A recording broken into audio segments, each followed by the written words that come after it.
अब देखिए, जंग में नुकसान अकेले ईरान को नहीं हुआ, दुनिया के सबसे ताकतवर मुल्क को भी हुआ।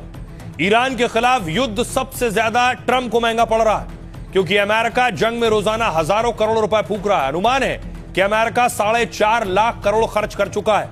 24 दिनों के युद्ध का यह आंकड़ा उस रिपोर्ट पर आधारित है जिसमें अमेरिकी संसद ने कहा था कि युद्ध के शुरू के 6 दिन में अमेरिका को करीब 1 लाख करोड़ रुपए से ज्यादा का खर्च आया। ईरान से जंग लड़ने में इजराइल भी करोड़ों रुपए झोंक रहा है। इजराइल के वित्त मंत्रालय ने माना है कि इस हवाई युद्ध से हर हफ्ते करीब 27,000 करोड़ का नुकसान हो रहा है, यानी 24 दिन की जंग में 1 लाख करोड़ से ज्यादा का नुकसान हुआ। काम ठप से आमदनी भी कम हो गई है, बंद हो गई है, लेकिन हथियारों में पैसा खर्च हो रहा है लगातार। ईरान कह रहा है मुआवजा दीजिए। हथियार से ज्यादा इंफ्रास्ट्रक्चर का नुकसान हुआ ईरान को। ईरानी एजेंसी के मुताबिक 80,000 नागरिक ठिकाने तबाह हुए। तेहरान में 275 हेल्थ सेंटर, 498 स्कूल पर भी हमले हुए। ईरान के दागे सैकड़ों ड्रोन और मिसाइल भी हजारों करोड़ के हैं।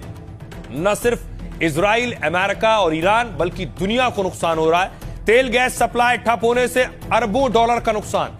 एयरलाइंस कंपनियों का बाजार मूल्य 45 लाख करोड़ गिर गया है। ग्लोबल पेट्रोल प्राइसेस के मुताबिक 85 देशों में तेल के दाम बढ़ गए। भारत के शेयर मार्केट में एक दिन में करीब 14 लाख करोड़ रुपए डूब गए हैं। ईरान को हॉर्मूज खोलने के लिए 48 घंटे का वक्त दिया था। कहा था ट्रंप ने, हॉर्मूज नहीं खोला तो ईरान को अंधेरे में डुबो दिया जाएगा। लेकिन डेडलाइन खत्म होने से पहले ही ट्रंप ने प्लान बदल लिया। ट्रंप ने कह दिया ईरानी पावर प्लांट पर हम 5 दिन तक हमला नहीं करेंगे।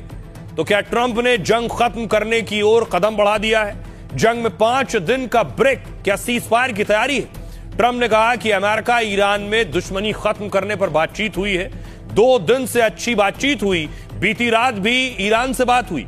इसलिए युद्ध विभाग को 5 दिनों तक हमले रोकने का निर्देश दिया है। वैसे भी हमने ईरान के सारे बड़े नेताओं को मार दिया है, और एक तरीका यही कि ईरान में सत्ता का बड़ा परिवर्तन है और अब ईरान समझौते को बेताब है। वो बात करना चाहता है। यह समझौता 5 दिन या उसके अंदर भी हो सकता है।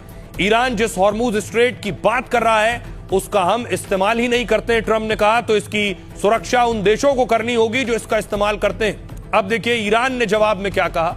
लड़ाई अभी जारी है और यह शैतान की एक और बड़ी हार है। ट्रंप और अमेरिका को हमने एक बार फिर हरा दिया है। ट्रंप के साथ कोई सीधा या प्रत्यक्ष बातचीत नहीं हुई है। ईरान के विदेश मंत्रालय का दावा है कि ट्रंप झूठ बोल रहे हैं। तेल की कीमत घटाने के लिए ट्रंप गुमराह कर रहे हैं। ट्रंप ने सुलह और बातचीत का इरादा इसलिए अलापा है क्योंकि वो हमारी धमकी से बुरी तरह डर गए थे। ईरान ने कहा था मिडिल ईस्ट के सभी पावर स्टेशन टारगेट पर हैं। हमारे